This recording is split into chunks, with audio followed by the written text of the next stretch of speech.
let's get right into it. Number 8. The ship of Theseus. Imagine your favorite pair of shoes. You've worn them so long, the soles are basically flapping like dog tongues. So you replace them. Then the laces snap, so you swap those too. Then the leather rips, the insoles smell like a swamp monster's armpit. So you fix those as well.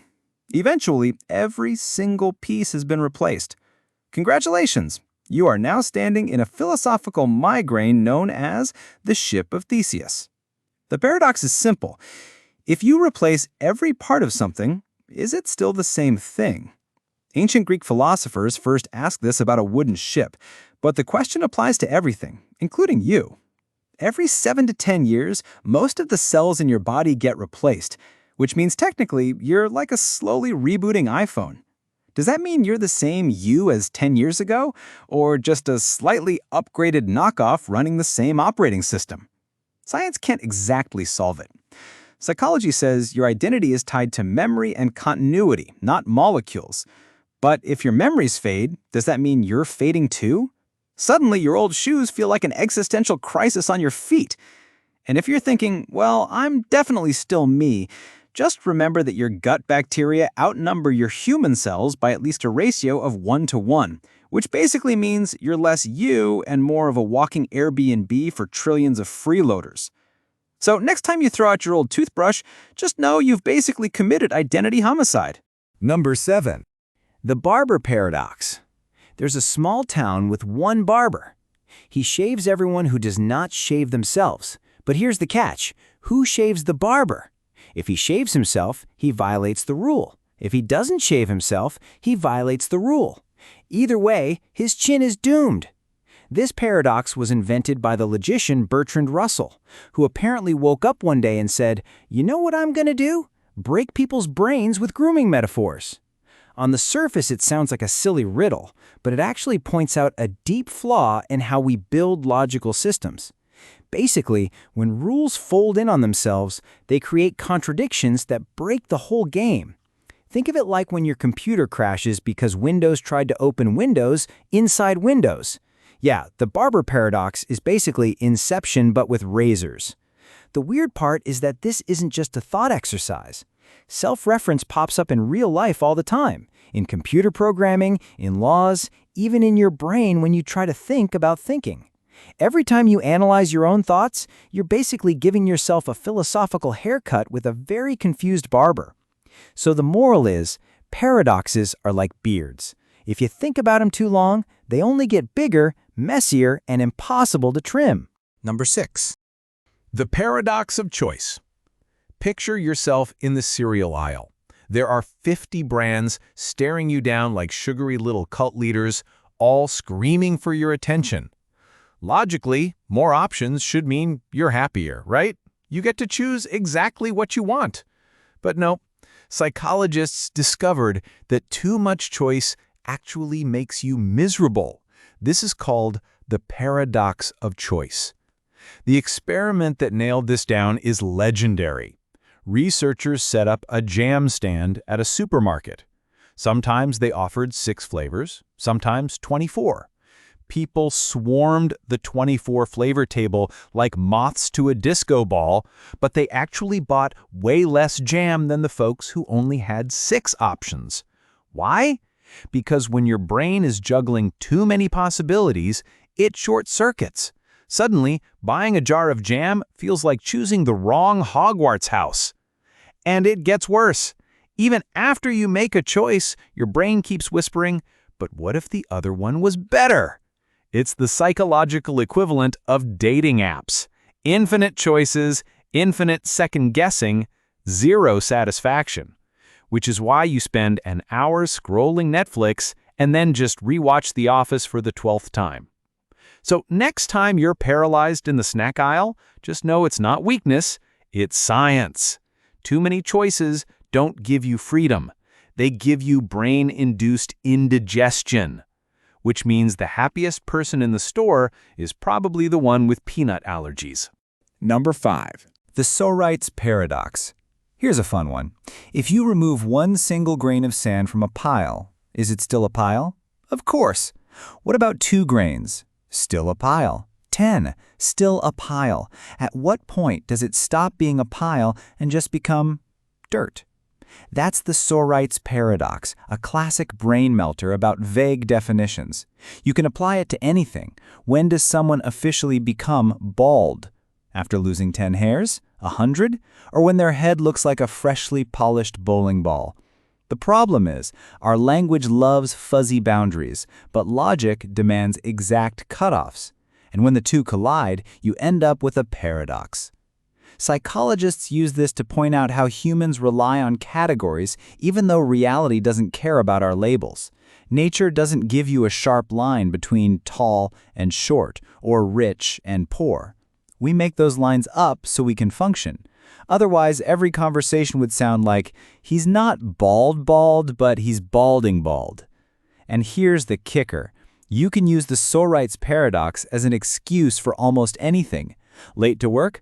I wasn't late, just late-ish. Forgot your anniversary? It's not remembered, it's just vaguely remembered. Basically, the Sorite's paradox is philosophy's way of saying, don't sweat the details, man. Number 4. The liar's paradox. I always lie. That's the whole sentence. Looks harmless, right? But think about it for 3 seconds and you'll be mentally face-planting into a wall. If the statement is true, then the person is lying, which makes it false. But if it's false, then they must be telling the truth, which makes it true again. Congratulations! You've just entered a mental washing machine stuck on the spin cycle. This paradox is ancient. Greek philosophers were already roasting their brains with it thousands of years ago. Today, it pops up in logic, computer science, and even AI. Self-referential loops like this are the reason your GPS sometimes insists that you have arrived while you're literally on the freeway. Psychologically, it's the same problem your brain runs into when you overthink. Ever told yourself, I shouldn't be nervous, and immediately felt more nervous because you're now nervous about being nervous? Yeah, that's basically the liar's paradox in emotional form. Your mind eats its own tail, like an anxious snake. The funny part is, we all love using little paradoxes in daily life. Saying, this is the beginning of the end, or less is more, are just socially acceptable mini liar's paradoxes. So, next time someone drops one of those phrases in conversation, you can smugly say, ah, yes, you're casually dismantling the foundations of logic. Cool. Number 3. Zeno's paradox. Okay, picture this. You're trying to walk across a room to grab a slice of pizza. Simple task. But according to Zeno, a philosopher from ancient Greece, you can never actually get there. Why? Because before you reach the pizza, you have to cover half the distance. Then half of the remaining distance. Then half of that. Infinity halves later, you're mathematically doomed to starve in the middle of your living room. Obviously, in real life, you do eventually reach the pizza, thank the gods. But the paradox highlights a weird clash between math and physical reality. Infinity works fine on paper, but when you slap it onto the real world, it makes everything look impossible. Your brain goes, wait, so every time I take a step, there's still infinity left? Yes, welcome to Zeno's Anxiety Club. Modern physics and calculus patch this up by showing how infinite series can still add up to a finite number. But the philosophical vibe still lingers. Are you ever truly at your destination or just infinitely close? Imagine explaining that to your Uber driver. We're not at the club, we're just infinitely approaching it. Good luck with that tip. So, Zeno's paradox is a reminder that sometimes math can be technically correct, but still functionally useless, like calculating the calories of a pizza slice you're never going to reach. Number 2. The bootstrap paradox. Imagine you wake up one day and find a mysterious package on your doorstep. Inside, a blueprint for a time machine. You build it, travel back in time, and hand the exact same blueprint to your younger self. Here's the catch. Where did the blueprint actually come from? You didn't invent it. Your younger self didn't invent it. It just exists, trapped in an endless loop of causeless existence. That's the bootstrap paradox, and it makes time travel stories deliciously confusing.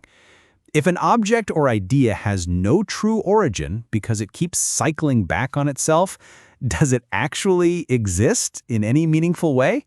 Science fiction loves this one, from Doctor Who to Tenet, because it highlights how fragile our idea of cause and effect really is. The creepiest part?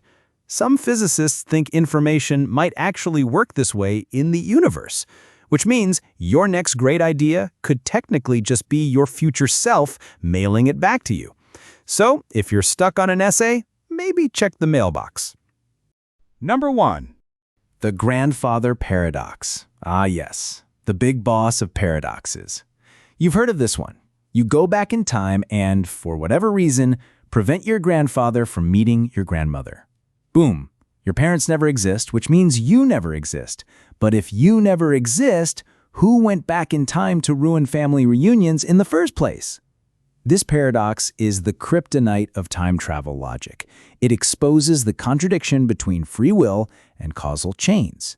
If the past can be changed, then the future unravels. But if the future exists, maybe the past can't be changed at all. It's a headache wrapped in a riddle stuffed inside a DeLorean. Some theories try to fix it. Maybe the universe self-corrects, forcing events to unfold in a way that keeps you existing no matter what. Others say every action creates a branching timeline, meaning somewhere out there, there's a version of reality where you did erase yourself, but you're stuck in the one where you didn't. That's all for today. I'll be making similar videos in the future. Subscribe to see them.